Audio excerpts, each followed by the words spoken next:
Are your ad campaigns lighting up the dashboard, but not the pipeline? That's Bullspend, and marketers are calling it out in Dashboard Confessions. My boss asked for results, so I opened my dashboard for the only positive-sounding metric I had, impressions. Cut the bull spend. See revenue, not just reach. LinkedIn delivers the highest return on ad spend of major ad networks. Advertise on LinkedIn. Spend $250 on your first campaign and get a $250 credit. Go to linkedin.com/campaign. Terms and conditions apply. This is real skiing. Real skiing on real mountains, on real snow, on real jumps, on real cliffs. Daily Free Ski Podcast, le podcast volontairement aigri. Salut les aigris, Daily Free Ski Podcast saison 2, on est là avec toute l'équipe de Bras Cassés. On accueille pour cet épisode celui qui se décrit comme un hardcore skieur, l'homme qui avait les dreads avant la barbe, celui qui a quitté ses Pyrénées pour Chamonix, pas pour la hype mais pour le ski, le mec qui vivait en van avant que ça devienne un lifestyle de start-upper faussement cool, le cofondateur de Black Rose, le pirate des neiges, monsieur Bruno Compagné. Salut Bruno. Salut les gars. Merci de nous accueillir chez toi. On est dans ton chalet, sous les têtes d'animaux, les cerfs, les bouquetins. Ça met ambiance directe ouais. à Cham. Chez moi, c'est presque chez moi. Disons que j'ai un bon réseau de potes. J'aurais peut-être pas les moyens de vivre dans un endroit comme ça. Mais en tout cas, merci pour l'accueil. Avec plaisir. On fait un petit portrait skieur, tu vas nous dire ta taille, ton poids, et puis ensuite quelle taille de ski tu skis, le flex de tes chaussures, et puis comment tu règles tes fixes, le din de tes fixes. Ah, alors, quel type de ski ? Moi, ça va du Nocta Corvus, toujours le Anima Freebird, donc c'est des skis qui vont de 122, 125 pour le plus large, jusqu'à 110 avec un passage par le Solis jusqu'à 100 sous le patin, c'est mon ski le plus étroit. En taille, ça va de 179 jusqu'à 186 à peu près, parce que voilà, je vieillis, j'ai mal aux genoux. Et mes pompes, j'utilise pour la neige douce et les longues bambées en montagne, je suis sur de la F1 XT. Qui, je sais plus si c'est 100 ou 110, donc c'est du chewing-gum. Et puis après, je suis sur de la Quattro Pro en 130. Et pour les fixes, j'ai renoncé depuis belle lurette au Salomon ou au pivot, et je suis maintenant 100% pin. Ouais. Voilà, je suis 100% pin et ça me va très très bien parce que je suis devenu un vieux skieur chasseur de poudre, donc j'ai besoin de trucs pour aller la chercher. T'es dans le renoncement alors? Bien sûr, ouais, puis dans le déclin aussi. Alors attends, avant que je continue, je dois vous dire que c'est un gros thème de Bruno. Mais avant d'être sur le déclin et dans le renoncement, t'as quand même été un bon skieur. Raconte-nous un peu comment tu viens au ski, t'es originaire des Pyrénées, qu'est-ce qui te donne la passion, et puis tes débuts, t'as fait aussi des compètes de freeride il y a un petit temps, mais pionnier quoi. Ouais, comment je viens au ski ? Tout simplement, mes parents, ils étaient moniteurs, ils bossaient en station. Mon père, c'est une des dernières générations berger moniteur. Donc j'ai grandi en station à une époque où les gamins étaient livrés à eux-mêmes en station. On pouvait faire toutes les conneries possibles et inimaginables, on s'en est pas privé. Et puis comme tous les gamins de club, voilà, l'après-midi on s'échappait, soit on allait skier, soit on faisait vraiment des conneries. Et puis de fil en aiguille, j'en suis venu à passer mon monitorat. Et puis, je suis devenu un peu un réfugié climatique et je suis parti avant l'heure. Je suis parti dans les Alpes. J'ai sauté un peu la phase compète parce que oui, j'ai fait un peu de compète quand j'étais minot. Ça marchait pas trop mal, gamin. Puis à l'adolescence, j'avais des mecs en face de moi qui étaient pratiquement des hommes barbus, tout ça, bien costauds. Et là, je prenais des volées monstrueuses. Donc, j'ai renoncé à l'aspect compétition très vite. J'étais tellement une chair que j'étais même pas au comité. Donc, du coup. Voilà. T'as pas dit ton poids et ta taille ? Ah oui, c'est vrai. Je fais 1m75 quand je me tiens droit et ça varie entre 71 kilos et 75 là, après les fêtes de Noël. Et voilà. Donc à 20 ans, avec une légère culture du sud-ouest quand même, je débarque à Cham avec ma paire de skis sur l'épaule et là je découvre un univers. Et je me dis que c'est là qu'il va se passer quelque chose dans ma vie. Enfin, je me souviendrai toujours de la première fois que j'ai vu Cham, ça, et j'étais arrivé par le col des Montées, et j'ai pris une baigne monstrueuse en voyant les grands, l'aiguille du Midi et tout ça, et j'avais l'impression d'avoir loupé ma vie parce que j'avais 20 ans et j'avais pas skié là. Et là, j'ai dit, il faut que je revienne là. Et effectivement, les années d'après, là, quand j'ai réussi à m'organiser à peu près pour revenir là, quand j'ai découvert, tu vois, la file d'attente devant l'aiguille du Midi et tout ça, j'ai vraiment eu cette motivation de me dire... Waouh, il y a une scène, il se passe un truc, je veux faire partie de ça, parce que c'est vrai qu'en grandissant dans les Pyrénées, j'avais un peu l'impression d'avoir grandi un peu loin de tout ce qui était cool. Ce qui était cool, c'était Biarritz, les Landes, le surf, tout ça. Donc moi, j'arrivais en mixant cette culture surf, que je savais que je serais toujours mauvais, encore plus en surf qu'en ski. Donc je m'étais dit, il faut que je fasse un truc avec le ski, et Chamonix, c'est devenu mon but un peu. Tu parles comme un mec qui découvre la grave, un peu. Non, mais c'est vrai. Non, mais surtout, non, je suis d'accord avec toi, tu découvres une communauté, quoi. En fait, de ton sport que tu fais, et tu dis, il y a une communauté qui gravite autour. Moi, perso, je viens du Jura. Et j'ai eu un peu cette même sensation, parce que tu vois, la saison dans le Jura, c'est 15 décembre, 15 mars. Encore 15 décembre. Et quand je suis allé les fins de saison, on allait à Cham avec mes parents, et j'étais là, mais. Tu vois, né au mauvais endroit, tu vois, genre j'étais là, putain, il y a une communauté, il y a des gens, il y a du matos, il y a des gens, tu vois, des skis que tu voyais jamais, je trouvais ça incroyable. Et moi, tu vois, Jura, Chamonix, c'est 2 heures de route, c'est pas loin. Mais quand même, comme toi, je m'étais dit, moi, 20 ans trop tard, tu vois, je suis né au mauvais endroit, quoi. Il y avait une vraie scène. Moi, j'ai été impressionné. Au début, je trouvais ça quand même beaucoup plus rock'n'roll. Je me souviens la première fois que j'avais vu Ragnar, là, un mec qui est devenu un ami après, bien sûr, avec sa grande barbe, son casque, c'était les marques, et puis toute cette émulation. Je me suis dit, waouh, il se passe quelque chose. Et clairement, j'avais envie d'intégrer ce truc et de faire partie de ça, de baigner là-dedans. C'est quelle année quand t'arrives à Cham, tu te rappelles? 92, 93. Et du coup, là, il y a déjà une scène freeride, enfin, je sais pas comment vous l'appeliez à l'époque, ski hors-piste, ski freeride. Il y a déjà ça? Oui, c'était embryonnaire, mais en tous les cas, il y avait ce qu'on appelle des ski bums, des vrais, pour le coup, parce que économiquement, c'était possible. Et moi, j'avais l'impression de rentrer dans ce bouquin-là de Romain Gary, mais réellement, que j'ai découvert un peu après, parce qu'au début, ce terme, tout ça, je connaissais pas. Et il y avait vraiment quelque chose. Je rencontrais des gens qui étaient en rupture avec le système et la société, mais qui, à l'époque, économiquement, tu pouvais te mettre à plusieurs, louer un chalet, et pour les Nord-Américains et les Scandinaves, en tous les cas, bosser l'été et arriver ici et passer 4 mois à faire pratiquement que skier, la fête. Et ces gars-là devenaient des vrais local heroes. On était très loin de personnes qui cherchent à performer sur la neige. C'était vraiment des gens qui étaient là pour se faire plaisir, plus avec une mentalité, on va dire, de free surfer ou de gens qui étaient vraiment passionnés, mais qui abordaient les choses avec un regard un peu différent. T'arrives avec ton baluchon sur le dos, ça se passe comment ? Non, pas vraiment. Je suis pas venu comme ça avec. Il y en a qui l'ont fait. Moi, j'étais un peu fourbe. Du coup, j'ai été moniteur de ski d'abord à l'UCPA et puis après à l'UCPA. Puis après, j'ai très vite arrêté parce que j'ai compris que c'était pas en donnant des stages de ski et en dispensant ce savoir que ça allait me remplir dans ma vie. Et puis, j'ai eu aussi un peu de chance, en fait, pour dire la vérité. Le fait d'être à Chamonix à ce moment-là, et puis d'avoir aussi peut-être cette dégaine, comme tu l'as souligné, avec des locks et tout, je ressemblais plus à je sais pas moi, un snowboarder ou un surfeur.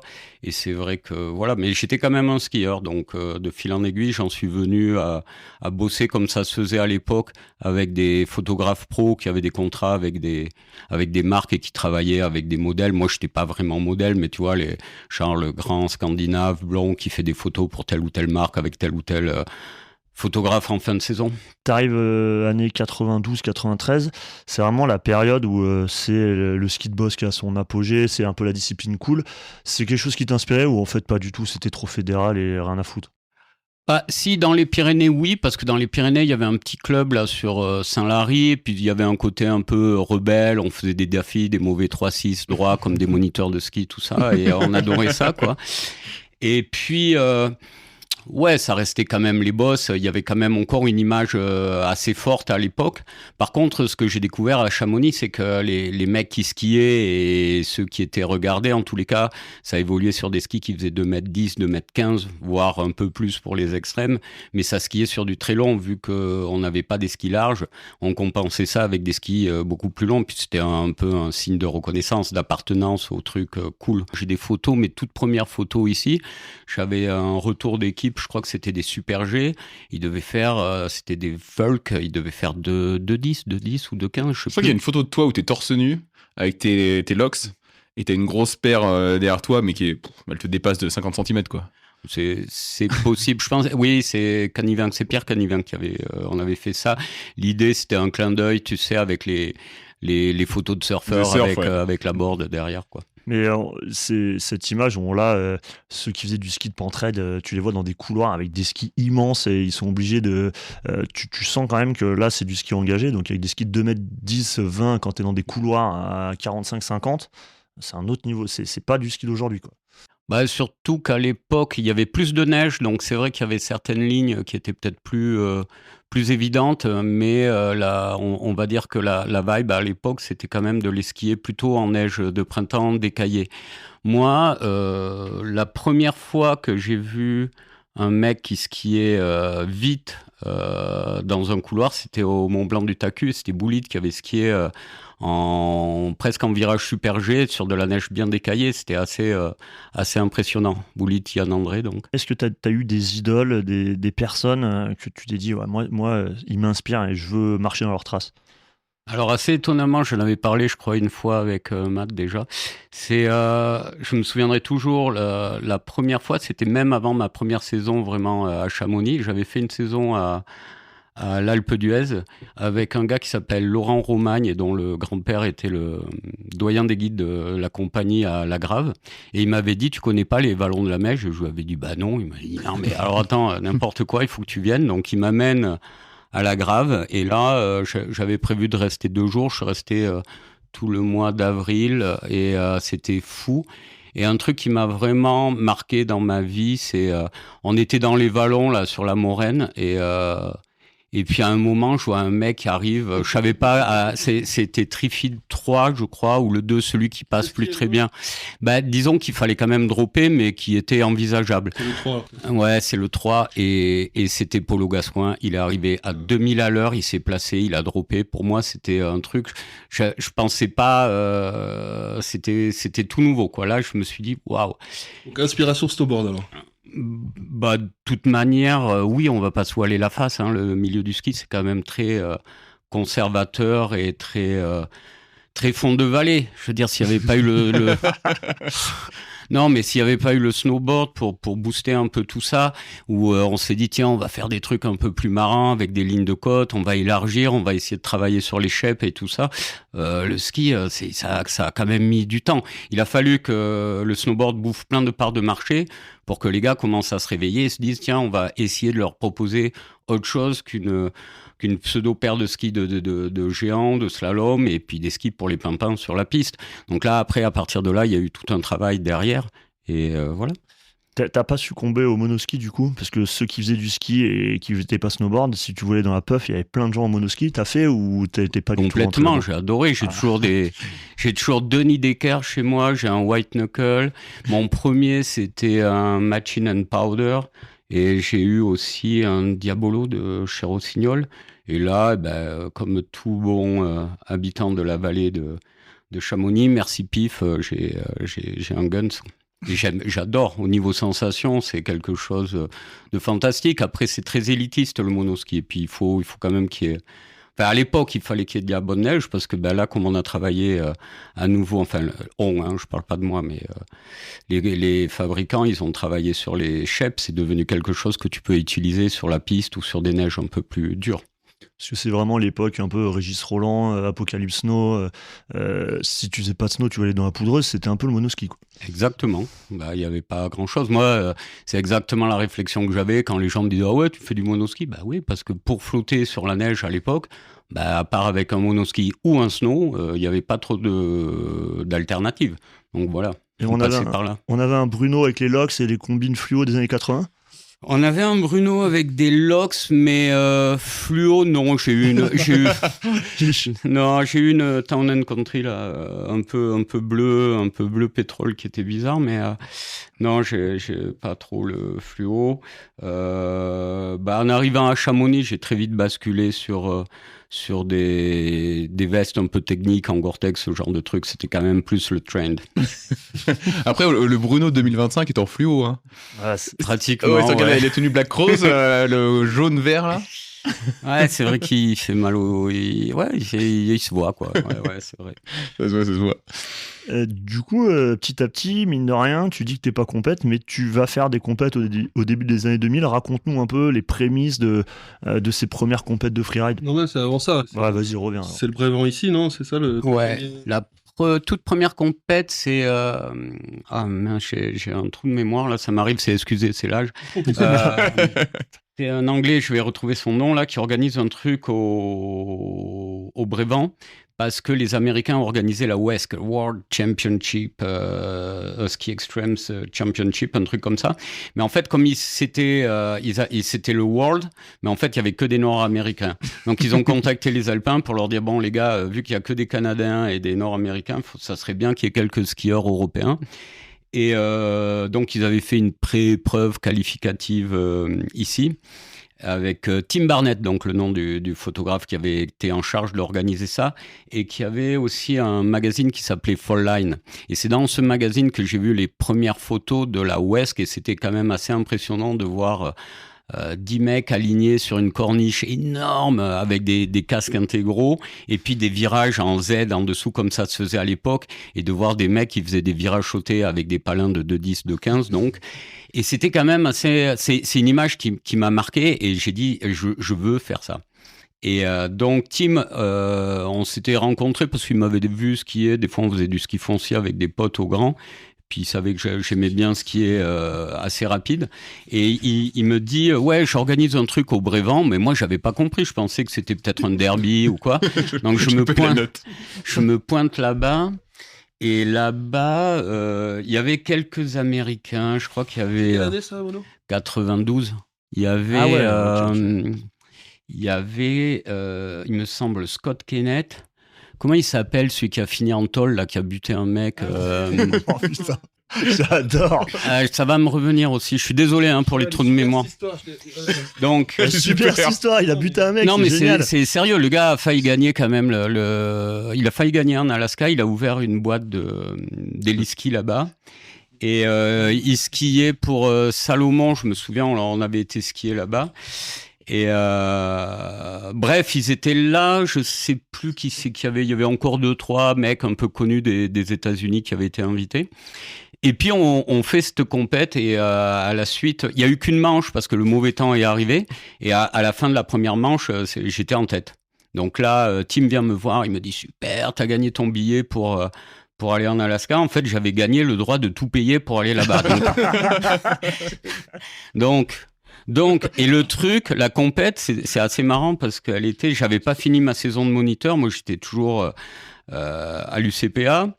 Et heureusement, Jean-Pierre Narbonne, qui était le directeur à cette époque, a été quand même assez cool pour dire « Banco, vas-y, tu peux y aller, je te laisse partir. » Parce que normalement, j'aurais dû finir ma saison de moniteur. Et donc, j'ai été invité à payer mon billet d'avion, mon logement.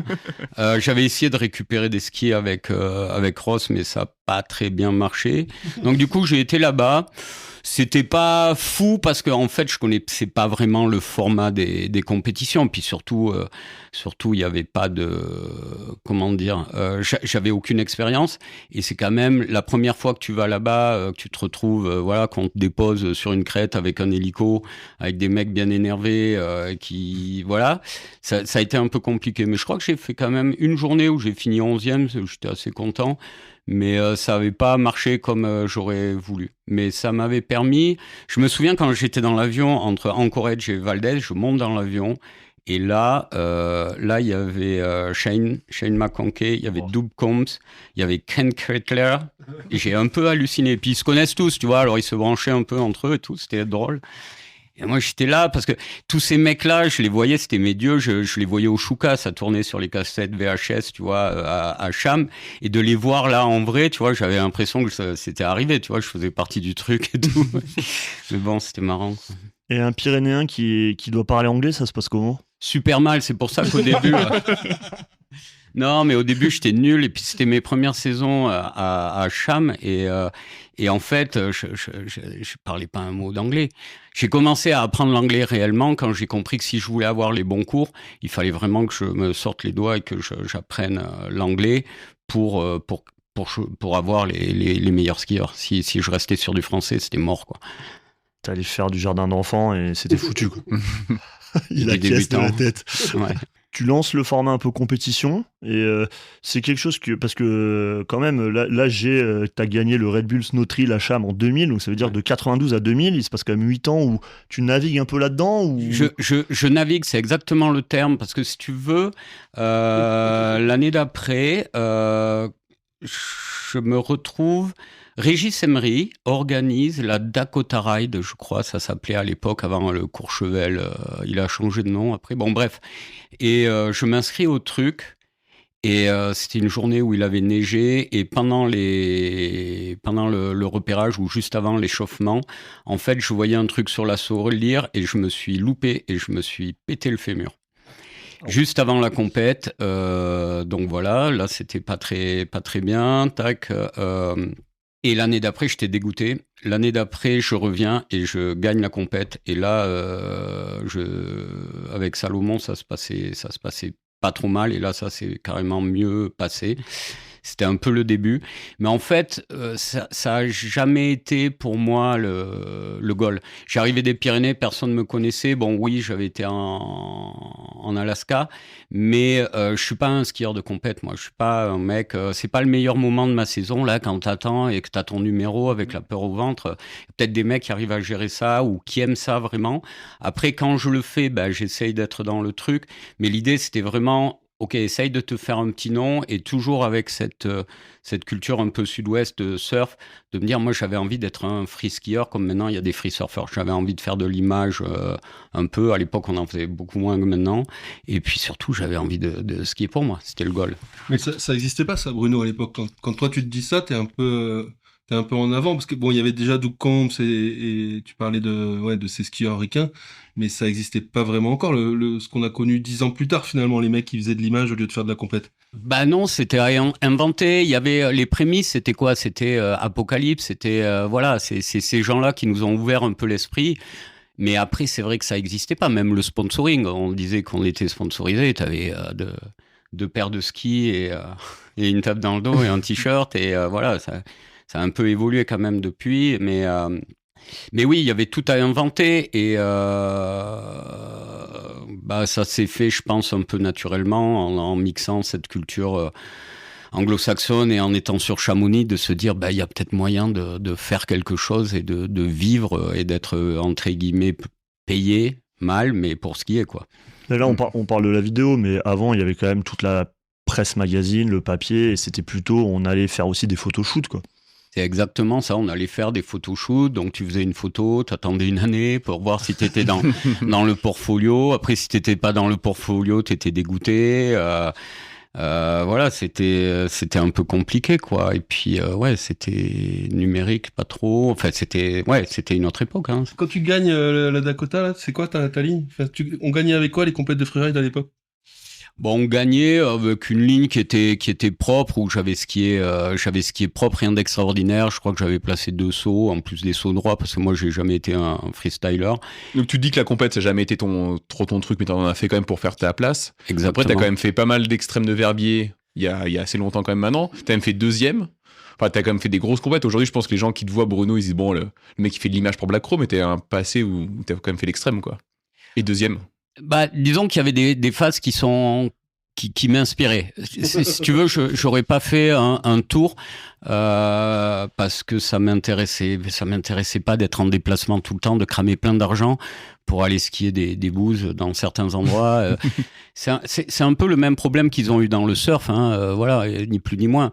Et Par contre, avoir la reconnaissance sur Chamonix ou sur un endroit comme Verbier, c'est quelque chose auquel oui, ça m'intéressait quand même, parce que là, il y avait un engagement qui était un peu différent. Donc, oui. Et tes époques extrême Verbier, t'es encore chez Salomon à cette époque? Et non, j'étais déjà... déjà Black Rose. Ouais, j'étais déjà Black Rose, et puis je me disais quand même que j'étais contre des mecs qui auraient pu être mes enfants si je les avais eu tôt. Et je commençais à vieillir un petit peu, puis voilà, il fallait quand même être là, promouvoir la marque, et voilà. Parce que je vois dans tes notes, enfin dans les notes que nous on a fait, tu fais 2e à l'extrême de Verbier l'année de tes 40 ans. Ouais, c'est ça. Ça donne de l'espoir à Coco Lopez. Nous, on a moins de 40 ans. On peut encore aller. J'ai 40 ans, moi c'est fou. C'est ma dernière année pour gagner l'extrême, oui. Elle a été 40 ans, vas-y, en amateur. Dans le bec. Est-ce qu'on passe aux petites questions de la commune là? Allez, ouais. Ce serait bien. La communauté Daily Frisky te pose des questions. Jingle. Les questions de la commune Daily Frisky.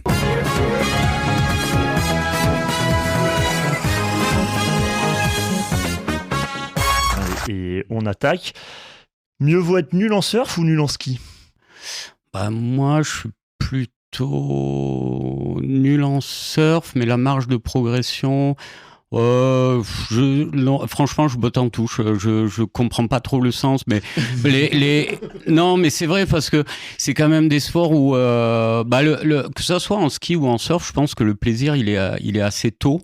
Et moi, un truc qui m'a toujours fait, qui m'emmerde un peu, c'est cette notion de performance qu'on nous impose tout le temps dans cette putain de société là, à l'heure actuelle. Que tu fasses un sport cool, tu vois, comme le surf ou le ski, il faut envoyer, il faut faire des airs par-dessus la vague.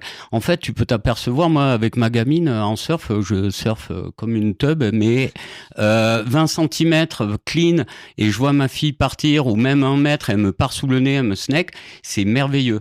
Et j'ai redécouvert le snowboard, là, il y a quelques années avec elle, et juste glisser, tu vois, pour les gens, glisser sans se dire, putain, là, il faut, ouais, on va... Mais qu'est-ce qu'on en a à foutre? Moi, je préfère passer une journée avec quelqu'un de sympa, d'ouvert, avec qui je vais me marrer, et qui skie qui skie moyen. Ah ouais, quand même, faut pas exagérer. Qui suivent quand même. Voilà, que avec un super champion qui est chiant et qui va pas décrocher. Enfin voilà, c'est plus. Alors donc, pour moi, c'est voilà la question. Je sais pas si j'ai répondu bien d'un côté là. Sachant que quand tu skis avec Bruno, moi ça m'est arrivé, je suis snowboarder. Lui, il court pour aller prendre les bennes, il court d'une benne à un truc. Donc, il te dit ça, mais en même temps, il n'y a pas de temps de niaiser, quoi.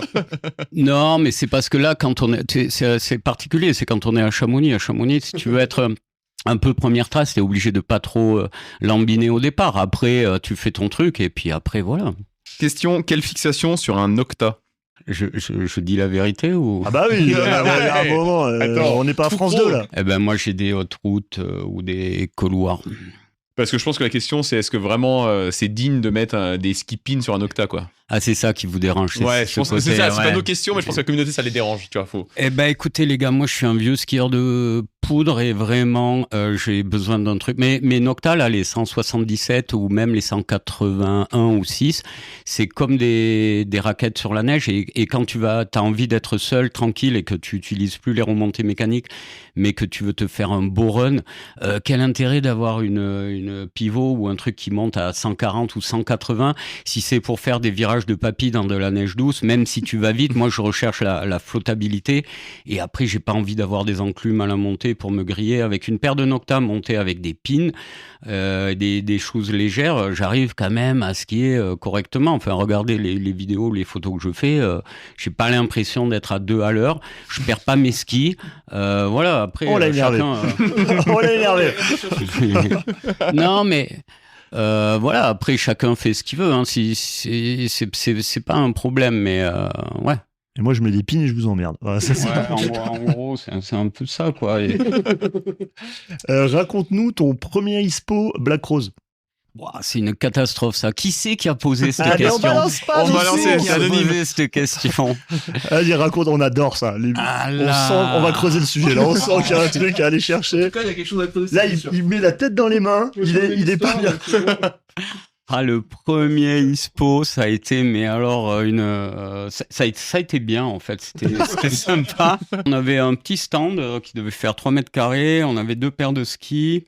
un joli flocon de neige qu'on nous avait prêté. Et puis pour entrer dans le vif du sujet, mon ex habitait donc à Munich et était toute contente de nous revoir avec Camille. Elle avait fait 1 ou 2 saisons à Cham et donc elle nous connaissait. Elle nous attendait de pied ferme. À l'époque, et ses copines aussi, à l'époque on faisait quand même la fête bien vénère. Donc on a fini dans un bar avec des Munichoises bien énervées. Forcément, Camille, voilà, avec une autre.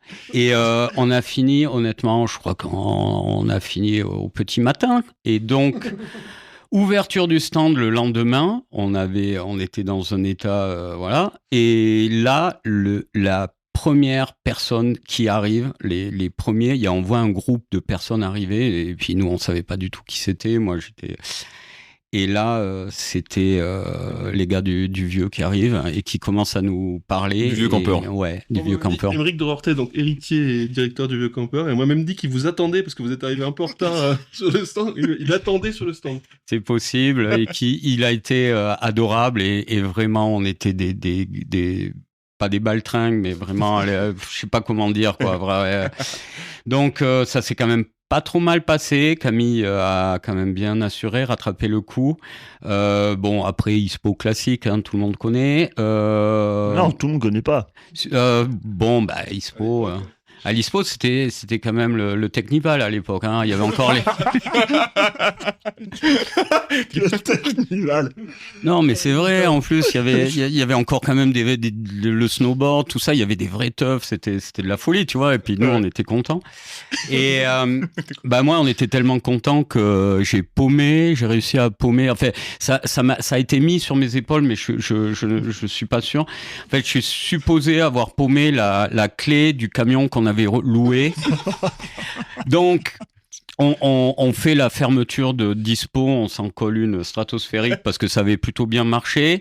Et là, on finit dans l'appart de mon ex avec ses copines, avec Camille. Et au bout de 48 heures, on sort du truc, c'est véridique. Hein. On revient à côté des halls. Et là, il y avait des corbeaux sur le parking, tu sais, avec de la flotte et tout, il pleuvait. Et il y avait plus que notre fourgonnette, tu vois. Et après, on est rentré dans un des halls et il y avait plus que notre bourse, tu vois. Mais c'était l'apocalypse. On était là avec Camille, on s'est regardé. Mais Camille il a eu la présence d'esprit de faire 2-3 photos qui sont assez mythiques. C'est incroyable. Bonne anecdote. Ouais, bravo. Peux-tu nous définir ce qu'est pour toi d'être un éternel ski bump ? Eh ben, c'est un peu ma situation. Je vais dire que... Bonne ou mauvaise situation. Non, ben un ski bum, on est d'accord, c'est quelqu'un qui est en marge, en rupture un peu avec la société. Ça n'existe plus vraiment maintenant vu les tarifs et le mode de vie qu'on a dans les stations. Disons que c'est quelqu'un qui reste passionné. Moi, ça m'arrive que les gens me disent, mais t'en as pas marre là de skier ? Bah non, parce que non. Pourquoi ? Parce que je pense que j'ai fait un peu évoluer ma pratique et puis le matos a évolué aussi. Et puis je continue d'aimer ça profondément, tu vois, quand Matt me dit ouais, c'était pas mal dans l'avancée aujourd'hui et tout, j'étais là, putain, merde, j'aurais peut-être dû monter quand même. Et j'aime toujours ça, tu vois, et je pense que ça m'accompagnera toute ma vie parce que c'est comme le surf où, tu vois, maintenant tout le monde fait du yoga, mais c'est quelque chose, ça me fait du bien quand je rentre le soir, ça m'apporte énormément de plaisir. Et puis, je pense le fait d'avoir voyagé aussi un peu, de pas rester tout le temps sur le même site, d'avoir fait évoluer ma pratique, ça me permet d'avoir un lien à la montagne qui est plus complet, c'est-à-dire d'avoir organisé ma vie autour de cette quête, de trouver de la neige quand même pas trop mal, et de partager ça aussi avec des potes. Voilà, l'hiver, c'est quand même un truc qui est assez dur pour plein de choses. Et quand tu te retrouves en montagne et que tu as la joie, l'excitation d'avoir de la bonne neige, de trouver un truc, de passer une bonne journée. Donc, c'est quelque chose de vrai. Tu peux perdre toute ta vie, ton temps à faire que ça. Et ça peut quand même t'apporter pas mal de choses, quoi. Comment tu fais pour gérer une boîte en skiant tous les jours ? Ça, c'est super simple. Moi, je gère rien du tout, quoi. On le savait, mais c'est pour... J'ai déjà, je crois que je sais pas si c'est toi ou Camille qui m'a dit ça, mais J'ai déjà entendu, moi j'ai jamais travaillé de ma vie, mais t'as dit tout à l'heure que t'avais travaillé pour l'UCPA, du coup je... Non, moi j'ai quand même. Légende, en fait. Non, c'est une légende. J'ai travaillé, même si les gens qui m'ont connu les derniers temps pensent que j'ai jamais bossé, mais j'ai quand même bossé un peu quand j'étais plus jeune. Bah non, parce que j'ai délégué, tout simplement. Enfin, on m'a fait déléguer en fait. Je sais pas comment dire non, mais bah, clairement, l'idée de Black Rose pour moi, à la base, c'était quand même de trouver un biais pour justement pouvoir continuer à faire ce que j'aimais, à savoir être sur la neige et aussi à avoir un rôle et pouvoir développer des produits, faire ce qui m'intéresse en fait et faire ce qui me plaît, quoi. C'est bien, tu fais une bonne transition avec Black Rose. Ouais, parce qu'on va passer sur l'époque. C'est bien, Bruno. C'est bien Black Rose.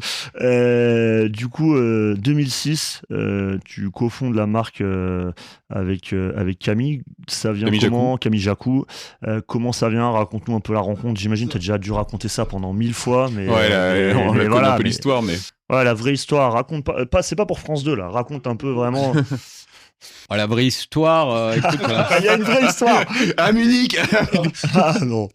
on était avec Camille, on partageait un appartement parce que ben voilà, on était aussi tous les deux un peu en fin de contrat avec nos partenaires communs comme Salomon par exemple, et donc on partageait un appartement où bah, c'est vrai que les 2 dernières années on sentait que ça allait être peut-être un peu la fin, donc on faisait la fête et on skiait tous les jours. C'était une période incroyable et c'était vraiment chouette. Attends, je fais une micro-parenthèse, mais comment tu l'as rencontré, Camille, du coup? Parce que vous êtes quand même pas exactement le même genre de personne. Ah ouais. Ah non, alors Camille, on s'est rencontrés il y a très longtemps et j'ai rencontré aussi Julien à ce moment-là. Peut-être que je l'avais croisé avant, mais Julien je me Régnier. souviens pas. Oui, Julien Régnier. Et en fait, on s'est rencontrés. Moi, j'étais dans les Pyrénées à cette époque et il y avait eu Valdez juste avant. Donc, j'imagine ça devait être 95 ou 96. Hein, je peux me tromper. Et donc, un de mes potes d'enfance, Pascal Lassalle, qui avait été kiné de l'équipe de France de descente et qui connaissait bien les mecs de Salomon, me dit ouais, j'ai vu que tu avais fait un truc, c'est super, on se croise en vélo et il me dit, tu sais que Salomon sont en train de monter une équipe. Je dis ah bon? Et il me dit ouais, si tu veux je te passe le numéro d'un gars là, Jérôme, tu l'appelles de ma part et tout. Donc je téléphone et le gars me dit bah écoute, ça tombe bien que t'appelles, nous ça nous intéresse, ton truc, ton profil, viens à la fin de la semaine, viens nous voir. Et donc il y avait une réunion et je me retrouve là, il y avait pratiquement que des bosseurs et il y avait Camille qui devait arriver de Londres, là, qui était crâne rasé, piercing à la lèvre, très looké, et Julien Régnier, je me souviens. Et puis, il y avait pas mal d'autres gars qui arrivaient des boss. Et donc, on nous fait un petit briefing sur ce qu'ils attendaient sur le team, tout ça. Et moi, j'allais partir, j'étais en camion, j'avais un Bedford à l'époque, donc j'étais tout content, j'avais chargé le camion, j'avais foutu le maximum de matos que j'avais pu gratter, quoi. Et je m'apprêtais à me barrer. Et là, Camille vient me voir et me dit ouais, tu fais quoi? On va peut-être monter à la plagne chez mon... Camille. On va peut-être monter à la plagne, dormir chez mon pote Julien. Moi, à l'époque, je commençais souvent la saison à Tignes. Hein. C'était à l'époque où il y avait de la neige. Je dormais dans mon camion, puis j'allais skier.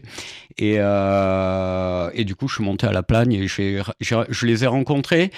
Et puis, c'était marrant parce que de tous les skieurs que je voyais, c'était vraiment 2 personnages qui avaient une ouverture sur le monde et sur d'autres trucs que juste parler de ski.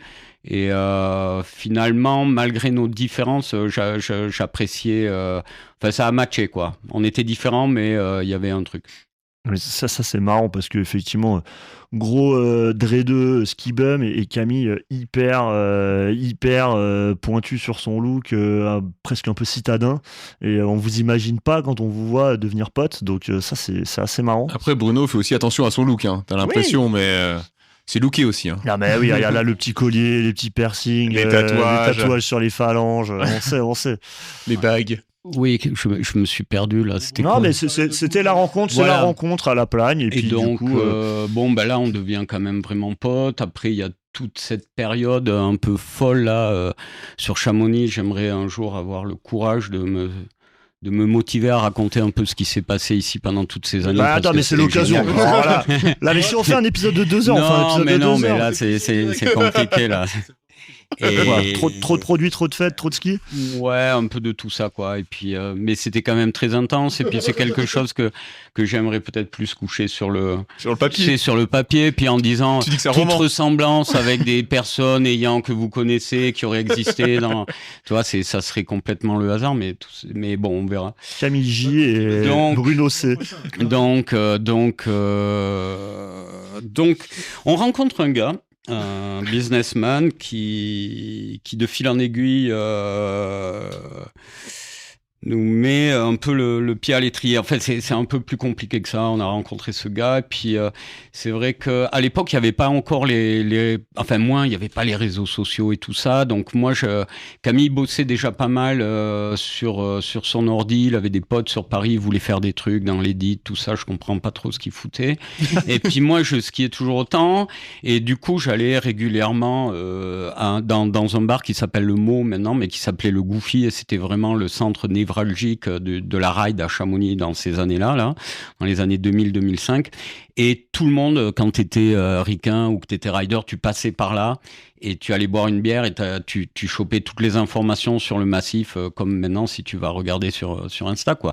Et donc, là, j'étais là en train de boire une bière et il y avait donc ce gars qu'on avait rencontré, qui est quand même businessman, tout ça, qui décide de m'accompagner. Et je tombe sur Ken Cutler, et qui vendait aussi des skis, tout ça. On discute un peu, et puis là, Christophe me dit, mais c'est quoi les meilleurs skis sur le marché et tout? Et je lui dis, il n'y a pas vraiment de meilleurs skis. Il y a des trucs qui conviennent plus à des gens, il y a d'autres. Et tout.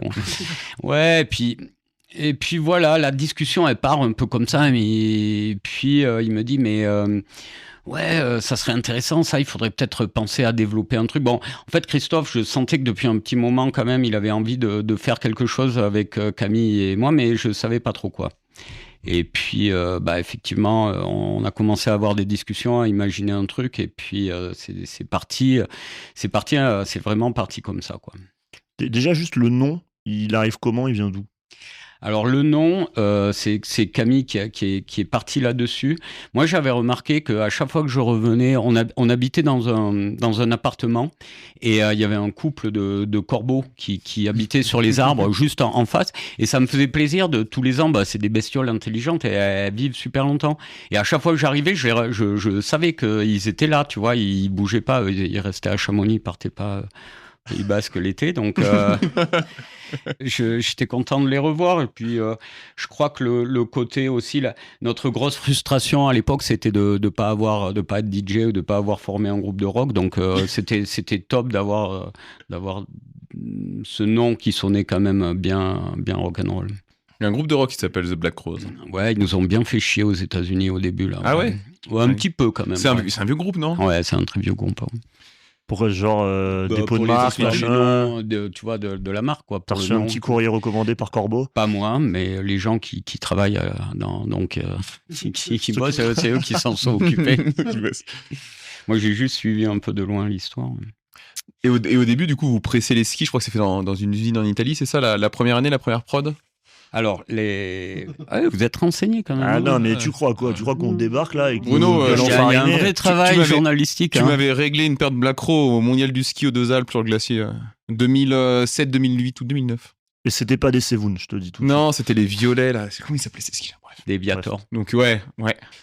Et ça y est, je suis perdu. Ouais, non, la première prod. La première prod, la première prod, c'était Hervé Manin, paix à son âme, qui était vraiment un bon pote et qui nous avait parlé d'une petite boîte là, Chiavenna, qui fabriquait des skis. Et puis on avait sorti quelques protos là-bas, et puis ça avait pas très bien fonctionné avec l'usine, avec le gars, parce que déjà nous on était trop en décalage, et que lui il avait vraiment une culture alpin. Il pressait des skis pour du slalom, la Coupe du Monde, et il nous a jamais trop pris au sérieux. Mais par contre, ça nous a mis le pied à l'étrier. Puis après, on a rencontré Nani Tua.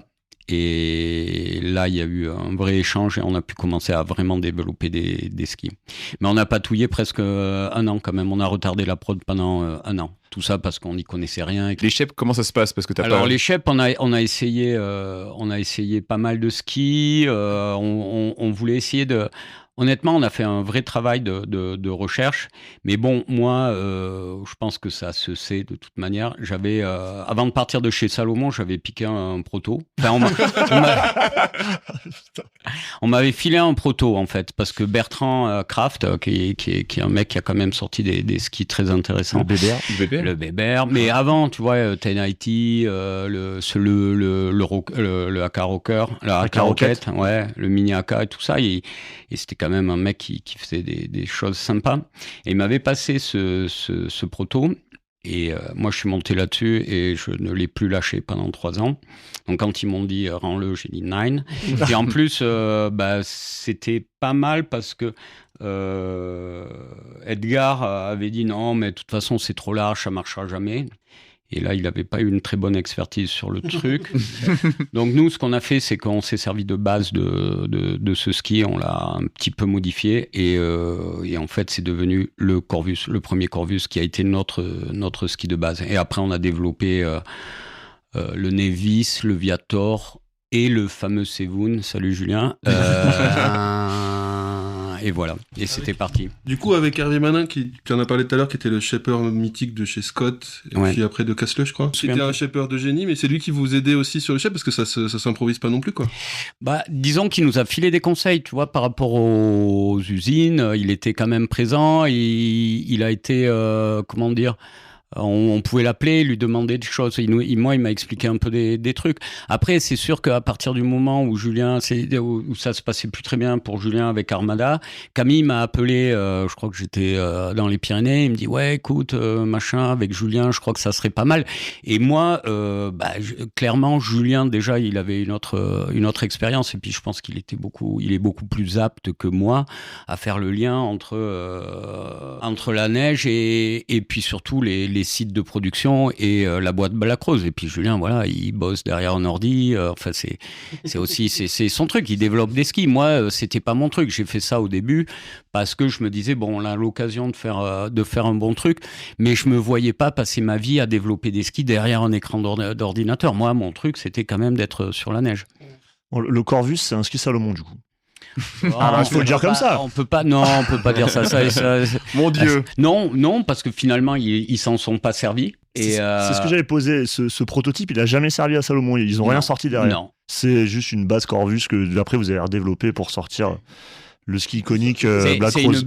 C'est une base Salomon dont on s'est servi pour développer le premier Corvus. Mais c'est pas le même ski. Moi, j'ai gardé. Je sais, je viens te taquiner, te piquer un peu. D'accord. Non, mais l'idée, c'était, on voulait, tu vois, on voulait développer un ski qui soit performant, mais qui soit sympa. Donc, pas du tout un Sevoun, par exemple. On va y venir sur le Sevoun. Non. Et Camille était très ouais, mais le pur c'est vachement bien et tout. Je disais oui, c'est bien le pur, mais je voulais que le ski soit un peu plus viril. Et donc du coup on a fait quand même quelque chose de différent.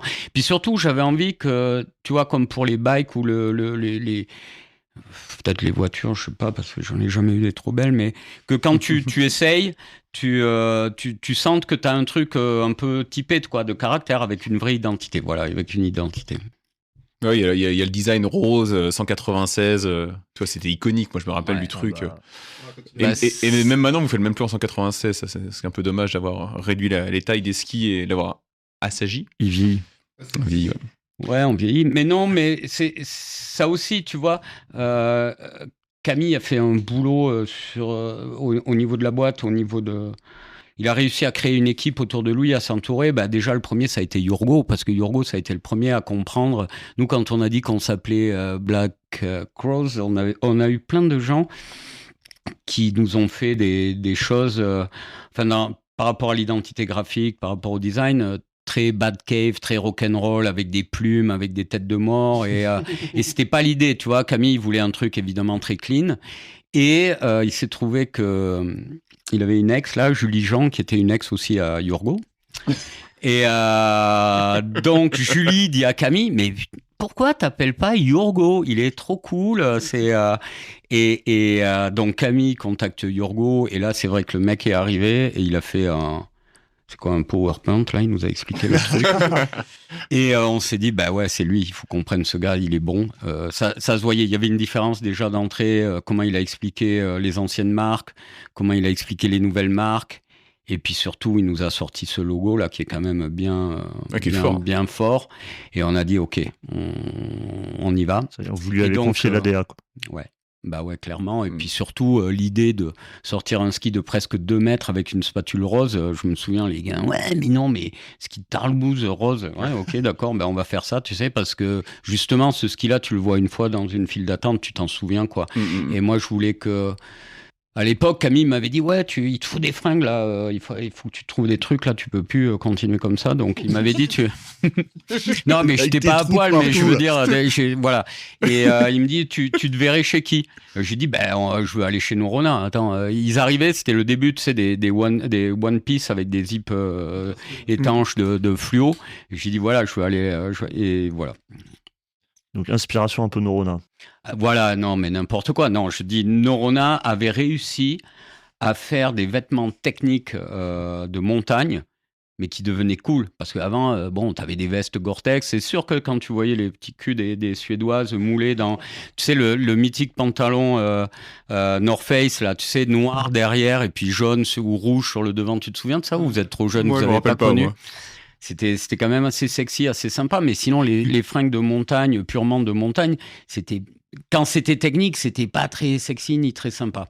Donc voilà. Donc il y avait un besoin de rendre la marque hyper sexy, quoi.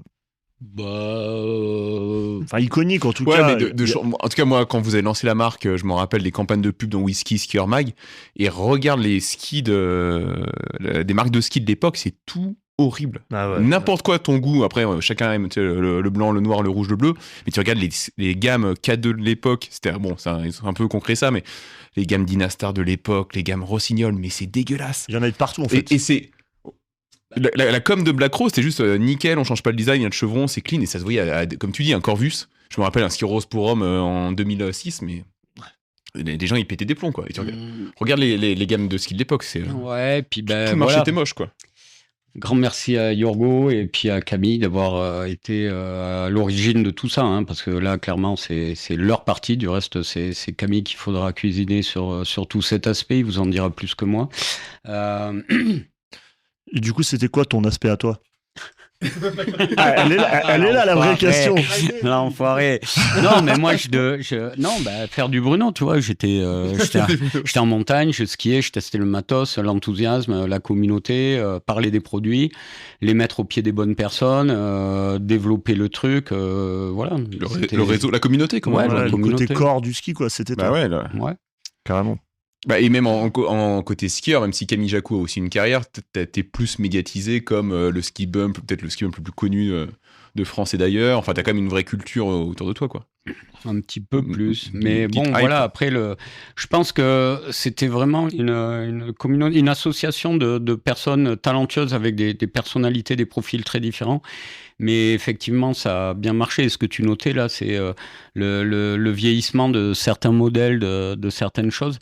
Bah, tu t'en rends pas compte parce que si tu prends un Atrice d'il y a 4 ans ou 5 ans, t'as pas l'impression d'avoir un truc complètement has-been au pied. Le ski tient toujours la route. Et moi, je me posais vraiment sérieusement la question de savoir comment ça allait perdurer pendant les ans, cette histoire de chevrons qui se démultiplient. Et en fait, à chaque fois, il nous sort un nouveau truc.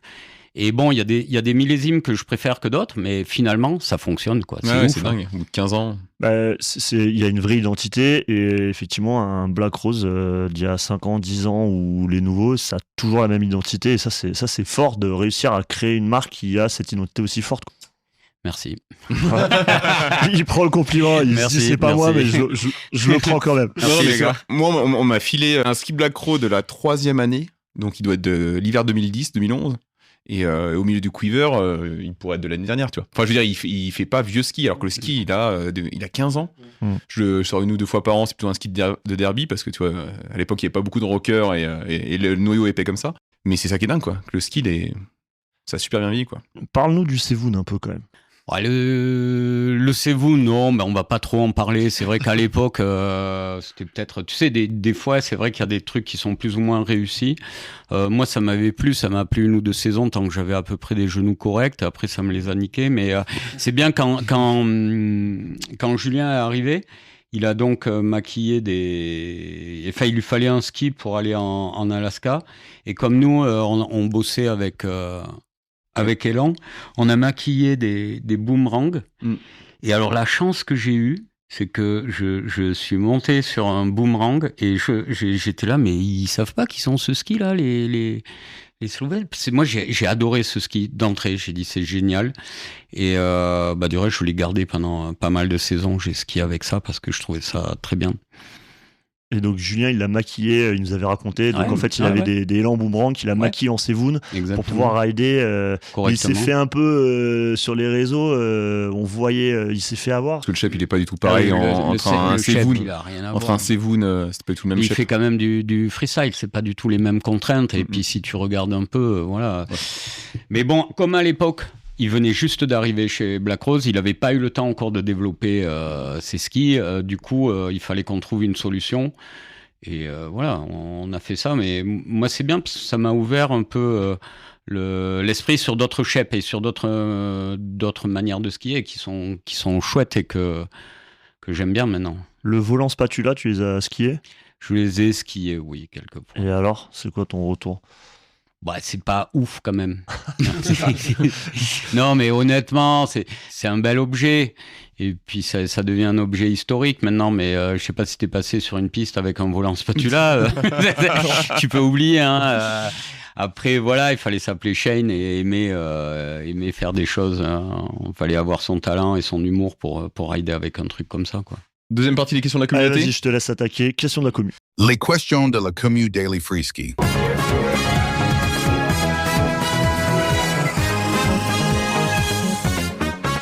C'est quand la dernière fois que tu as sauté une cliff ? Waouh! Alors, la dernière, je suis assez fier de celle-là. La dernière, c'était en bas du glacier sur la droite. Je pense qu'à l'heure actuelle, la taille qu'elle doit faire, j'envisagerais même pas. Et j'étais avec François-Régis Thévenet. Et je sais pas ce qui m'a pris. J'ai eu envie de la dropper. Et je me suis dit, là, quand j'ai plié les genoux pour passer, parce que ça faisait un arrondi, il fallait quand même prendre un peu de vitesse. Mais il y avait tellement de neige. Franchement, ça faisait envie. Et c'est le vrai dernier drop que je me suis mis après voilà. Ça date de quand? J'avais des Corvus, donc tu vois, ça fait au moins, ça fait longtemps. J'étais en Neurona, donc il y a au moins 15 ans, tu vois. Ah ouais, maintenant ça skie plus cool. Ouais. Ouais, non, mais là tu parles de dropper une cliff, hein, oui. pas une petite lip de corniche. Voilà, on est bien d'accord, on parle de la même chose. Voilà, vrai airtime, quoi. À quand le retour du Anima Freebird? Il m'en reste un de même pas percé et 2 qui sont en très bon état. Et j'aimerais... ce ski, ça a été un échec commercial. Je pense que la couleur, il y est peut-être pour quelque chose parce que ça peut. Le arriver. jaune beurre là. Ouais, le jaune beurre, ça a pas, c'est pas très sexy pour le coup, tu vois. Je crois, hein, je sais pas. Mais je rêve, j'aimerais bien qu'on le retravaille. En fait, ce ski, moi, je l'ai pas skié au début. J'ai mis 1 ou 2 saisons le temps qu'on décide d'arrêter de le produire. Et en fait, par hasard, je suis remonté dessus. Ce qui s'est passé, c'est qu'une fois, je skiais au plan de l'Aiguille et tout le bas, on était déjà dans le réchauffement. Il y avait eu de la pluie sur le bas avec une croûte de regel et sur la partie basse, il n'y avait pas de traces. Et tu sais, il a un talon très relevé. Et je m'étais fait prendre le talon et j'avais fait un tout droit dans les arbres. J'avais failli me tuer et j'ai dit plus jamais je monte sur ce truc. Et complètement par hasard, je crois que c'était sur un ski test, il restait que ça. Je suis remonté sur ce ski, voilà, et j'ai dit mais t'es trop con, ce truc c'est génial. Et du coup, je sais plus, j'ai demandé au bureau d'en avoir quelques paires, et on m'a dit bah non, là on va plus le faire. Et du coup, j'ai quand même récupéré des paires et je continue de skier de temps en temps. C'est pour la flottabilité et puis la conception du ski, donc avoir quand même quelque chose d'assez rigide sous le patin, un 115 pour un ski de rando, de la légèreté et surtout une spatule et un talon qui se déforment très bien. Enfin, moi, j'aime beaucoup. Et tous les gens qui l'ont skié, qui ont un peu mon profil là, d'aller faire, qui cherchent la flottabilité, qui ont envie de lire la pente, de jouer avec le relief. Et c'est quand même un ski incroyable. Et tu ne trouves pas, comparé au Draco, là, qui est un peu sur la même, un fat rando, tu trouves que c'est pas pareil ? C'est pas pareil. Si demain je te fais monter sur un et sur l'autre, tu vas dire oui, effectivement, il y a une différence. Il y a quand même presque 5 mm de différence, okay. C'est pas rien. Et puis la répartition du flex et le ski en lui-même, c'est pas tout à fait pareil non plus, quoi. Et après, personnellement, pour moi, ça, là, quand on rentre dans le domaine de la poudre, c'est comme les shapes en surf, tu vois. Tu peux avoir des choses qui sont un peu rétro. Et je pense que quand tu as quelque chose qui est très bien, c'est pas parce que ça a vieilli ou que ça a fait. Tu peux pas tout réinventer tous les ans, tout refaire. Et avoir quelque chose, redécouvrir ces sensations-là. Il y aurait peut-être un ou deux trucs à travailler. Ça serait intéressant, quoi, je crois. Ah, tu renies ton lifestyle. Je dors dans le camion. Ah ouais, c'est l'horreur, là. La van life, laisse tomber, là. Ils sont tous avec leurs chiens collés, les meufs à faire du yoga, ils ont des vannes qui coûtent plus cher que ma baraque. Je déteste ça, il y en a partout maintenant, c'est une merde. Non, oublie. Ouais, je renie. Ah, t'as perdu le pionnier, c'est sorti dépossédé.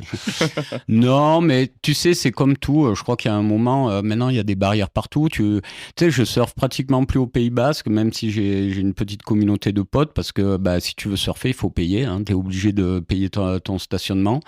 Il y a énormément de monde, d'agressivité parfois à l'eau, pas tout le temps. Des fois, tu as des conversations intelligentes avec des gens sympas, ça arrive aussi, faut pas... Mais bon, la van life, c'est compliqué. Déjà, péage, tu te fais défoncer. L'essence, tu te fais défoncer. Il faut emprunter, ça coûte une blinde. Leur truc, je me demande comment les mecs, tu vois, des jeunes qui des fois sont saisonniers et tout, soit ils vendent de la drogue ou des armes, j'en sais rien, quoi. Mais sérieusement, comment tu fais ? Ils ont des camions, là, rien que les Mercedes, les Westfalia, là, les Volkswagen, ça coûte une blinde. Non, c'est hallucinant. Ouais. Ouais, carrément. Ok, c'est fini pour toi. Vraie question. Pourquoi t'as changé ton nom de Bertrand à Bruno ? Ça va être un Pyrénéen qui demande ça, quoi. Bon, là, c'est pas un secret. En fait, quand je suis né, il y a eu confusion. Ma mère m'a déclaré Bruno, Lucien, Bertrand. Et donc voilà, tac, je nais, machin. Et puis au bout d'une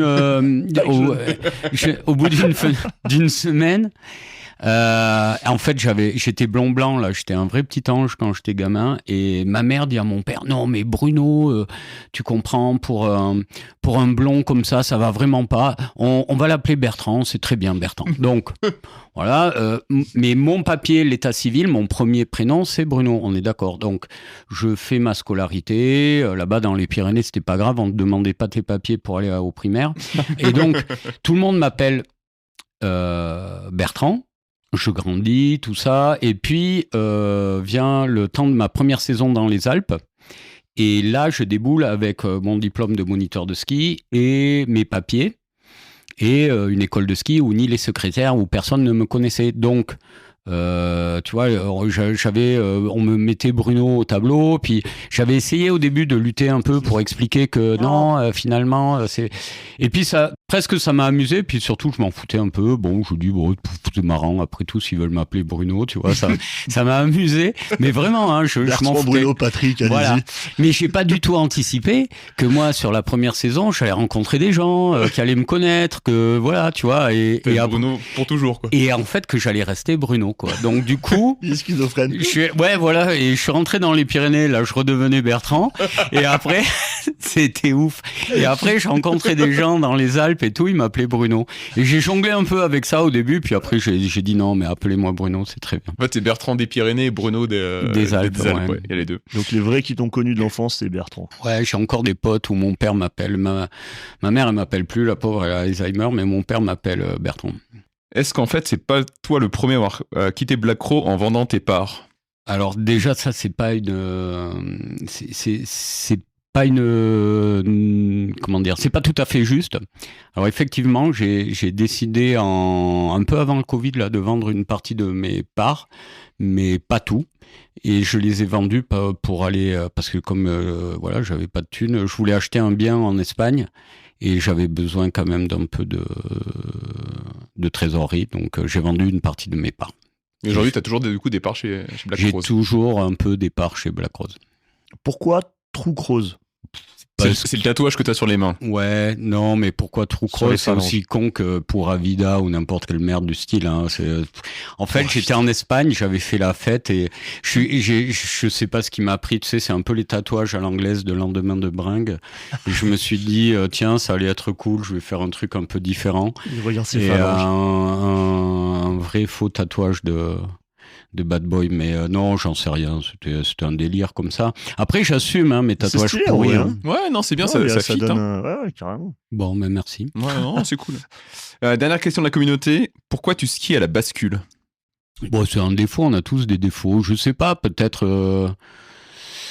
C'est vrai que l'angulation, peut-être parce que j'ai une prothèse de hanche, je sais pas. Ouais, ça peut expliquer le truc. Hein. Non, c'est un défaut que j'ai, mais comme ça me pénalise pas, c'est quand même. Toi, j'ai pas l'impression que je fais des intérieurs tous les 3 virages. Moi, c'est mon style de ski, tu vois. Je suis pas vraiment. C'est sûr que ça doit être un moniteur de ski, non, qui a posé cette question. Là, je suis sûr que c'est un rouge, putain. Foiré de rouge. Et On a fini les questions de la commune, mais peut-être. ouais, sur la dernière Black partie de Rose. l'interview, aussi, ou Black Crow, mais aussi dernière partie de l'interview, je voulais aller plus sur ta vision du ski. Parce que t'es quelqu'un qui, quand même, conceptualise pas mal le ski. Je trouve que, tu vois, tu dis pas que c'est juste une activité comme ça pourrait être de la marche. Il y a une recherche esthétique, une recherche de la beauté, une recherche du matériel. Tu fais le mec un peu nonchalant, mais t'es quand même Un très touriste. pointu sur plein de choses, je pense. Et ta vision du ski, quoi. Voilà, la vision du ski, c'est un truc de magique, mais ça a plus à voir, ça ses racines dans la neige, je pense. Depuis tout gamin, j'ai ce lien à la matière, à la neige, et qui s'est développé à l'époque. Voilà, moi j'étais un gamin de station, donc ça s'est développé avec des skis. Et puis plein de choses dans mon parcours. Tu vois, je me souviens que mon père on avait dans le grenier de la maison, dans les Pyrénées, là, un bouquin qui s'appelait Le ski et autres sports d'hiver, et c'est devenu ma Bible, mon livre de chevet pendant, tu vois, quand j'avais 10 ans et un peu plus, et je regardais ce bouquin, je lisais les articles. Il y avait des photos, tu vois, en Utah, des photos en noir et blanc et tout. Et puis, je crois que ce lien, il s'est développé par le côté, comme tous les gamins de club, quand tu t'échappes pour faire du hors-piste parce que les entraînements sont arrêtés, et puis tu te retrouves dans la forêt à faire ton parcours avec tes boss et tout, et tes copains. Il y a vraiment un côté magique parfois. Tu vois, qui prend racine dans l'enfance, et que peut-être après tu cherches à répéter, ça devient addictif, tu vois, comme une drogue, parce que il y a un truc qui se passe dans ta vie qui est merveilleux, qui va déclencher quelque chose, et après tu t'aperçois que ça t'ouvre un univers qui est vaste, mais vraiment, et tu te dis bon, il y a quelque chose à faire. Donc il y a cet univers là, et puis après, pour moi, je vais pas faire mon Rémi ou Cosette, mais je viens d'un village où il y a 35 habitants. Mon père, il avait des bêtes. Et les Pyrénées, tout le monde encense les Pyrénées, que c'était cool, que c'est cool et tout. Il y a que les gens des Pyrénées qui disent ça. Non, ouais, c'est vrai. Surtout ceux qui ont acheté des chalets à Verbier ou à Chamonix et qui vivent dans les Alpes et qui te disent que les Pyrénées, c'est génial. Il y en a quand même pas mal. Le côté rustique, mais quand tu le vis au quotidien, c'est moins sympa. C'est un peu plus compliqué, hein. Les Pyrénées, c'est quand même des montagnes où, culturellement, historiquement, chasse, pêche, tradition, rugby, le ski, c'est un sport mineur. Je suis désolé, il y a eu des très grands skieurs, comme Vignol, la maman aussi à Julien. Il y a eu une époque où il y a eu des skieurs, mais depuis, c'est quand même un peu compliqué, on va dire, par les conditions de neige et puis les infrastructures. Donc, je suis en train de me perdre là complètement. Non, mais tu parlais de ta vision, quelque chose qui est vachement lié à l'enfance, au jeu, au plaisir. C'est ce que tu essayes de transmettre à travers tes skis, ta vision. Oui, et puis aussi maintenant en vieillissant, tu vois, j'aimerais avoir un truc un peu. J'adore. Parce que évidemment, comme comme le soulignait agréablement Mathieu, je vieillis et Délicieusement. et j'éprouve énormément de plaisir si je peux skier une ligne propre en partant d'un point A à un point B, faire une jolie trace sans trop d'interruptions, un truc fluide, un truc où je vais jouer avec le terrain. Pour moi, les skis qu'on a là, les skis larges, tu vois, quand je continue à rider pas mal à l'aiguille, je me disais, mais il y a beaucoup de gens qui savent pas rider parce qu'en fait, ils ont des skis larges, donc ils vont à fond, ils font des virages à droite et à gauche, ils lisent pas le terrain, ils lisent pas la montagne, et ils poussent de la neige et voilà. Ou alors même la catastrophe, c'est les mecs qui font des gros sprays pour faire la photo, sortir du truc et tout. En fait, le ski, c'est quand même de la glisse. Et à un moment, j'ai découvert que avec les skis comme ça plus larges, on pouvait vraiment aller passer des courbes dans des endroits qui étaient avant soit réservés aux mecs qui faisaient du mono ou aux snowboarders. Mais en fait, tu peux vraiment jouer avec le terrain, avec les sensations de glisse et d'accélération, où t'es pas à te freiner, à lutter avec la gravité, mais plutôt à te servir d'elle pour accélérer. Parce qu'en fait, le kiff, c'est les sensations d'accélération, de compression, d'allègement. Des fois, tu as l'impression de voler, quoi. Tu joues avec... et c'est génial. Et je vois là, il y a un truc que j'adore actuellement dans le freestyle, mais pas le... Bon, si, il y a des perfs qui sont incroyables, mais tu sais, ces espèces de moves qu'ils font où ils sont à 20 cm du sol avec les mains sur la neige et tout, je trouve ça d'une beauté, c'est hyper classe. Et du coup, ça te parle un peu les jeunes, tu sais, il y a un retour dans le freeride des jeunes qui skient vachement serré, plus à la bascule d'ailleurs, je sais pas si tu vois un peu ça, les Max Palm, les machins, et je trouve ça marrant parce que l'ancienne génération, je pense, de freeride, enfin l'ancienne, je te parle, Léo Slemet et tout, ont vachement grandi dans les clubs et ont apporté cette technique alpine en freeride, tu sais, avec la ligne d'épaule, machin très alpin, agressif, voilà, très agressif, ski écarté. Et là, toute la nouvelle génération, maintenant le ski, Astrid, Max Palm et tout, eux, c'est des gens qui ont arrêté le club peut-être à 12 ans et eux, ils skient tout serré, tout à la bascule, vachement serré. Et c'est un peu comme ce que tu skis toi, en fait. Je pense que je sais pas comment dire, c'est quelque chose de plus fun et naturel. Parce que regarde Candide, regarde son style de ski, quoi. Il vient des bosses, mais il a quand même pour moi un style qui est incomparable, hormis de ce qu'il est, de son parcours et de ce qu'il est capable de faire. Mais ça me paraît logique. Tu sais, en fait, on pourrait parler de qu'est-ce que le style. Alors, tu lances cette conversation là autour d'une table avec 3 ou 4 ou 10 skieurs, et là, tout le monde va y aller de son avis. Pour moi, le style, je pense que la définition la plus simple et la plus claire qu'on peut s'en donner, c'est de faire des choses très difficiles et que les gens qui te voient, ils se disent ouais, ça pourrait être moi, c'est facile en fait ce qu'il fait. Pour moi, ça c'est le style suprême. C'est clair. Parce que tous les sports de haut niveau, c'est souvent ça d'ailleurs. Quand tu vois donc arriver à descendre une pente qui est plus ou moins bonne ou en neige plus ou moins compliquée. Et d'avoir skier avec tu vois les pieds très très serrés et tu vois avoir cette espèce t'as l'impression d'attitude un peu haute et je sais pas bien le dire ou l'expliquer, mais pour moi je trouve que c'est plus naturel et ça me paraît plus beau, quoi. Je sais pas. En tout cas, tu redonnes envie de skier, dans le sens où il y a pas mal de gens qui étaient dans la perf et qui ont fait du freestyle, du freeride, qui sautaient des cliffs, ils disent ouais, de toute façon maintenant c'est fini, je peux plus skier comme avant, etc. Je me mets au snowboard. Ouais, je me mets au snowboard, exactement. Et en t'entendant parler, on se dit non, mais ouais, en fait la vie de skieur, elle est longue et elle est faite de plein d'étapes différentes. Tout à fait. Regarde, moi c'est un truc qui me... Enfin, ça me paraît un peu évident.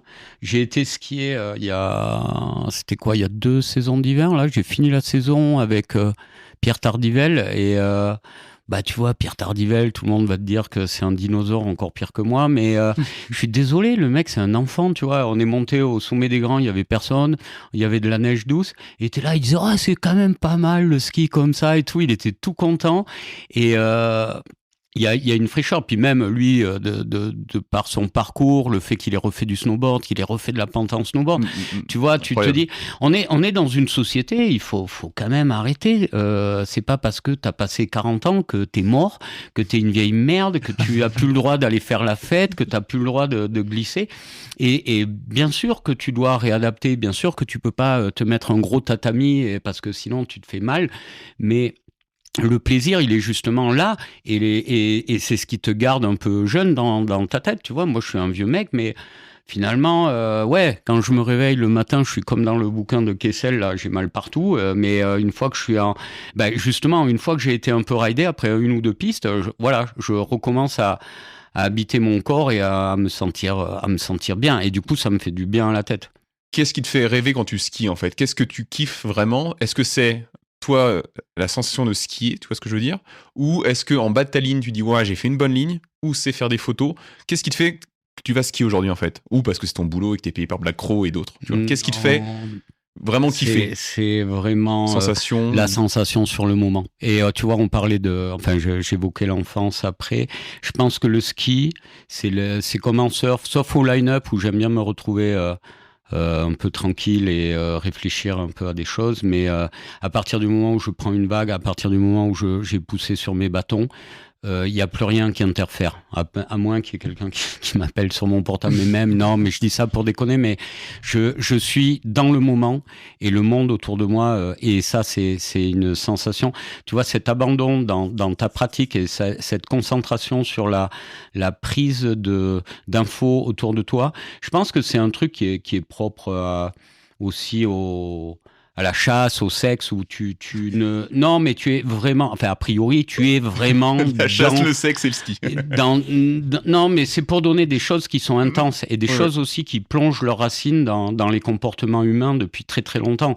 C'est-à-dire que oui, je produis du contenu, oui, des fois, il y a des journées, il fait beau, je suis content, tu fais une belle image, c'est gratifiant, tu bosses avec quelqu'un, il y a un échange, mais là, il y a eu des jours, je suis monté, il n'y avait pas de photographe, j'ai pas posté une merde, j'ai rien fait, et j'ai cette chose de me retrouver moi et de prendre énormément de plaisir, comme comme de lire une trace d'un animal en montagne, de chasser, mais même si c'est avec un appareil photo, et comme dans des activités vraiment plus profondes, ou comme l'art, ou j'en sais rien, je disais le sexe un peu pour rigoler, mais c'est pareil. Hein. Non, mais je pense qu'on l'a tous vécu, t'as quand même grosse dopamine, endorphine, tu vis un truc intense quand tu skis, et cette sensation-là, tu deviens addict en fait. Ouais, c'est complètement ça. C'est ça, et c'est aussi un problème parce que cette dopamine, elle altère des fois ton analyse des choses et ce que tu es capable de vivre et de faire. Ta bonne analyse pour justement éviter des mauvais jugements et d'avoir des soucis en montagne. Ça peut arriver aussi. Hein. Non, mais c'était intéressant d'avoir ta vision là-dessus, et c'est toujours bien. Est-ce qu'on fait un petit focus sur ce qui se passe à Black Rose en ce moment pour terminer, ou... Ouais, si tu as envie d'en parler, Bruno. Le problème, c'est que... c'est pas un problème, c'est des cycles. Hein, et là, Black Rose, clairement, on arrive à la fin d'un cycle et on peut se poser la question. On a été la petite marque un peu trend et cool de Chamonix, de skieurs, pour les skieurs, mais avec toujours ce côté un peu urbain, un peu très ville, fête, mais aussi très corps, très montagne. Ouais. Et ce mélange, c'est ce qui a fait un peu l'ADN de la marque. Et c'est vrai qu'à l'heure actuelle, on verra ce que nous dit le futur. Moi, je ne vais pas vous cacher que le départ de Camille, de Julien, c'est des choses qui m'ont quand même vraiment affecté. Maintenant, écoute, a priori, ils sont quand même partis pour rebondir sur d'autres trucs, et que voilà, il faut continuer. C'est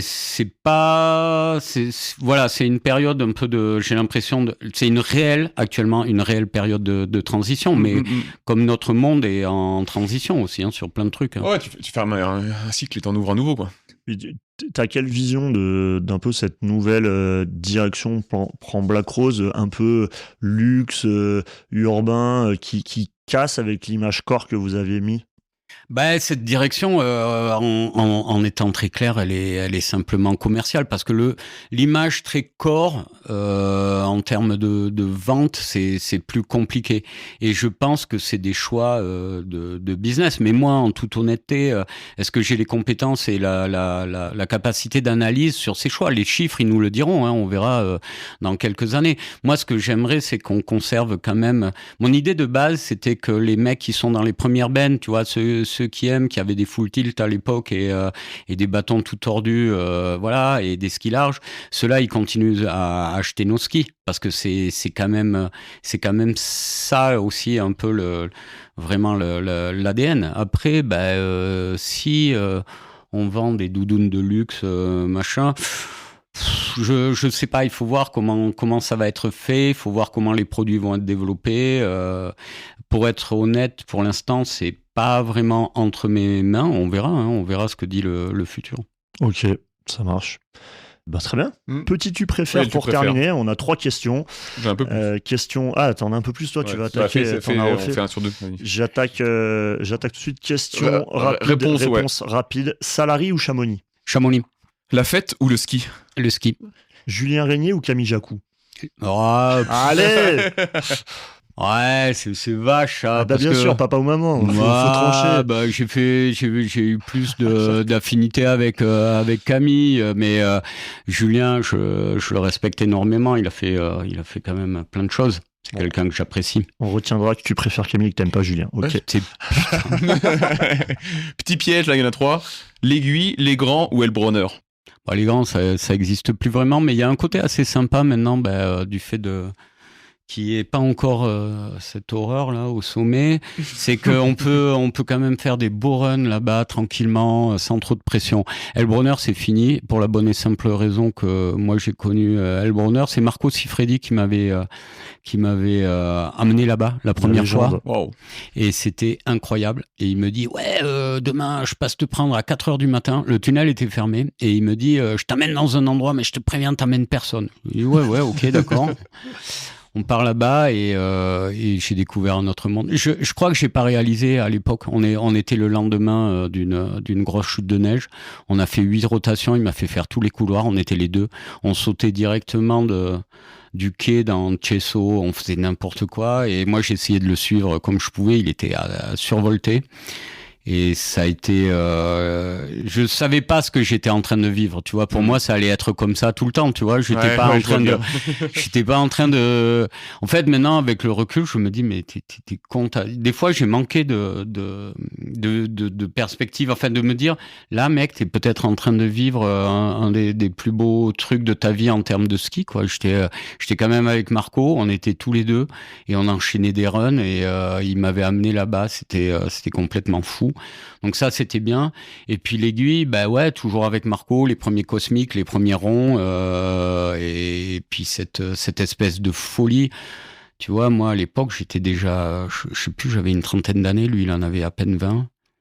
Et je le voyais faire et je me disais, putain, l'enfoiré, il a 10 ans de moins que moi, il est meilleur, il sait plus de trucs. Et j'étais là. Et ça a été des moments. Alors après, faire un classement, non, j'ai pas envie, parce que les grands, ça a été aussi une part de ma vie, tu vois. Il y avait un lien social, on montait aux grands, on se retrouvait là-bas, on snackait la queue, on se retrouvait sur le quai, tu partais tout seul, tu te retrouvais, tu faisais 3 runs avec certaines personnes, après tu changeais, tu te retrouvais. Puis vraiment, on bouffait du dénivelé. Moi, sans déconner, il y a eu des journées, je crois qu'on était à 17, 18 grands dans la journée, quoi. Mais après, parce que tu snackais la queue. Ouais, aussi, ouais. Mais non, mais des fois, il y avait même pas tant de monde que ça, tu vois. C'était monstrueux ce qu'on bouffait de dénivelé à l'époque. C'était ouf, quoi. Pas besoin de faire de prépa physique, là. Non. C'est vous ou Nocta? Nocta. Skier seul ou en groupe? C'est un peu de choses différentes, mais en groupe, ça dépend. Non, je suis quand même pas vraiment très, très groupe. J'aime skier avec un ski de partenaire parce que tu peux avoir, tu vois, avec certaines personnes, j'ai échangé. Je déteste le mec qui va te couper ta trajectoire pour te faire voir qu'il est plus rapide. J'aime quand il y a cette espèce d'échange où tu vois, il y a certaines personnes, je peux skier, pas les yeux fermés, mais en fait, je même pas besoin de regarder. Je sais où elles sont et je sais ce qu'elles vont faire. Je sais où elles vont placer leur virage virages plus ou moins. Et c'est un espèce d'échange et de truc. Tu arrives en bas de la pente et tu te tombes dans les bras l'un de l'autre et c'est génial. Et donc ça, c'est quelque chose de fantastique. Mais j'aime aussi parfois, tu vois, de m'échapper et de te dire que finalement, le ski, c'est pas un sport collectif. T'es pas censé être et que tu peux aussi aller t'immerger dans ton truc. Voilà. Ouais, d'ailleurs, il faut définir combien le nombre parfait pour skier en groupe. Ouais, voilà. Moi, je dis, c'est 3. Ah ouais, C'est 3. au-delà de 3, c'est 3, trop. ça fait péter un On est plomb. d'accord, ouais, Ouais. c'est bien relou. Après, c'est la collective de la... Après, conseil de sécurité, partez pas quand même seul, c'est dangereux la montagne seule. Ouais. mais tu vas plus vite. Ouais, Je bouge tout le monde. C'était la dernière question. Ouais, dernière question. Ouais. Et on clôture la saison 2. Et franchement, c'était un très bel épisode. Bruno, c'était top. Merci ce beaucoup. moment de Merci partage. beaucoup, hein. Merci à vous les gars. Alors, en tout cas, j'ai Bon. retenu un truc, c'est que tu as envie d'écrire un livre et je pense devrais qu'il faut le que tu le faire. fasses. Fais-le. Parce Ouais, que mais il faudrait- les mémoires du ski bum de Cham, ça va être quand même Ouais. incroyable. J'aurais envie parce qu'il y a eu quand même vraiment des épisodes avec des mecs, avec des parcours et des trucs. Puis maintenant, je m'en fous, il y a prescription, on pourra quand même y aller gaiement, quoi. Ah, mais je pense que ça intéresserait beaucoup de monde et moi, je suis personne pour toi, mais en tout cas, je t'incite à faire ce projet. Non, tu mais vois. je suis content de vous rencontrer parce qu'au début, je me disais, mais c'est qui? Parce que putain, ils connaissent quand même le milieu, ils tapent juste. Tu vois, je comprenais pas trop. Puis, moi, les humoristes de Tarentaise, ils me gonflent. J'ai envie, quoi, pour être honnête. Et non, mais c'est pas l'humour qui me fait rire, tu vois. Ouais. Et alors que quand j'ai vu vos premiers trucs là, j'étais là, mais putain, c'est marrant, ils sont drôles, quoi. Et du coup, j'étais très content que vous me disiez, allez, on fait un podcast. Mais j'avais un peu peur de pas être dans la vibe, tu vois, du truc, parce que moi, je suis pas forcément super. J'étais pas sûr d'être dans le truc rigolo ou d'avoir les bonnes punchlines pour que ça soit chouette. Mais si vous mais êtes c'est trop content, bien. je suis content. T'es C'est trop bien. parfait. Nickel. C'est trop bien. Merci Bruno. Bruno, merci. à vous. Ciao, ciao. Yeah, Daily Frisky Podcast, saison 2, avec le massif, Bruno Compagnie. Ça sort le 15 avril, la famille. Oh, yeah, yeah, yeah, yeah, yeah. Pyrénéen Rastafaraïd, Bruno Sound System, Socho Skywalk Sound. Fire! La première fois que j'ai vu Cham, j'étais arrivé par le col des montées, yeah, yeah, yeah. J'avais l'impression d'avoir loupé ma vie, parce que à 20 ans j'avais pas skié là. On croise des gens en rupture avec le système et la société qui passe 4 mois à faire que du ski et la fête. Ces gars-là devenaient des vrais localiros, y'avait un côté un peu rebelle. On faisait des dafis et des mauvais 3-6, droits comme des moniteurs de ski. À l'époque l'ISPO c'était le Technival. On a fini dans un bar avec des munichoises bien énervées. Fait 48 heures de fête dans l'appart de mon ex avec ses copines, pin. À l'époque l'ISPO c'était le Technival. On a fini dans un bar avec des munichoises bien énervées. Fait 48 heures de fête dans l'appart de mon ex avec ses copines, pin. Je suis schizo, on m'appelle Bruno dans les Alpes, Bertrand dans les Pyrénées, y'a énormément de monde, beaucoup d'agressivité, mais le Freebird a une belle flottabilité.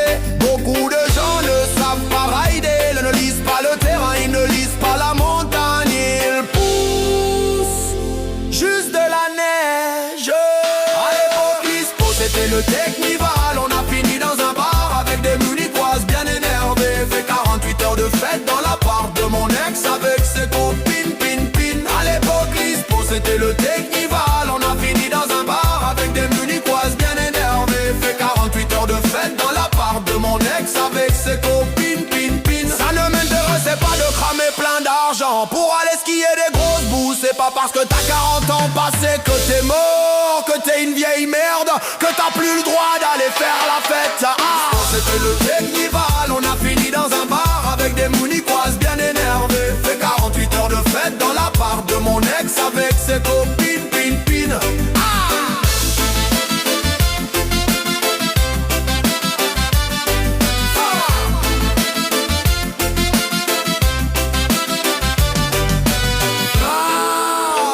Babylon System, love sur vous le trou cruise. Je skie à la bascule et je t'accoue.